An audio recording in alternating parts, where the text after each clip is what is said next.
দোয়া কুনুত পারেন না বলে যারা ভয়েতে বেতের নামাজই পড়েন না, তারা শুনেন তিনটা কাজ আপনার জন্য রয়েছে।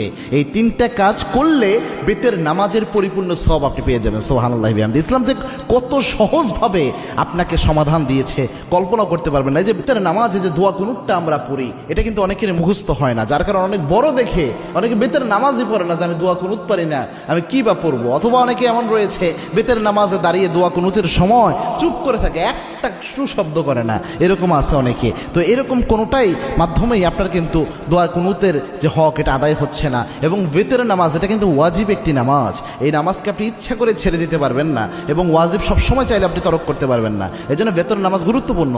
এবং কি আল্লাহর হাবিব সাল্লাল্লাহু আলাইহি ওয়াসাল্লাম বলতেন, ইন্নাল্লাহা বিতরুন ইউহিব্বুল বিতরা, আল্লাহ রাব্বুল আলামিন নিজে বেজরকে আল্লাহ রাব্বুল আলামিন নিজে ভালোবাসেন। সুবহানাল্লাহ। এবং আল্লাহর হাবিব সাল্লাল্লাহু আলাইহি ওয়াসাল্লাম সফর অবস্থায়ও প্রায় সময় চেষ্টা করতেন বেতের নামাজ যেন ছুটে না যায়। আল্লাহু আকবার। এই জন্য বেতের নামাজ মা বোন যারা রয়েছেন, বিশেষ করে আমার যুবক বাবা ভাইয়েরা যারা রয়েছেন এবং আমার বাবাজিরা যারা রয়েছেন, বেতের নামাজে আপনি দোয়া কুনুত পারছেন না, আপনি কি করবেন? প্রথম যদি আপনি দোয়া কুনুত না পারেন তাহলে আপনি যে দোয়াটা পড়বেন, রব্বানা আতিনা ফিদ দুনিয়া হাসানাহ ওয়া ফিল আখিরাতি হাসানাহ ওয়া কিনা আযাবান নার। এই যে আয়াতের একটা অংশ, একটা দোয়া আল্লাহ রাব্বুল আলামিন দিয়েছেন, এই দোয়াটা আপনি প্রথম পড়ার চেষ্টা করবেন। বেতের যে সময়টা এই দোয়া পড়বেন, রব্বানা আতিনা ফিদ দুনিয়া হাসানাহ ওয়া ফিল আখিরাতি হাসানাহ ওয়া কিনা আযাবান নার। এটা পারলেন না ধরেন আপনি, তখন আপনি কি পড়বেন? আল্লাহুম্মা গফিরলি, আল্লাহুম্মা গফিরলি, আল্লাহুম্মা গফিরলি।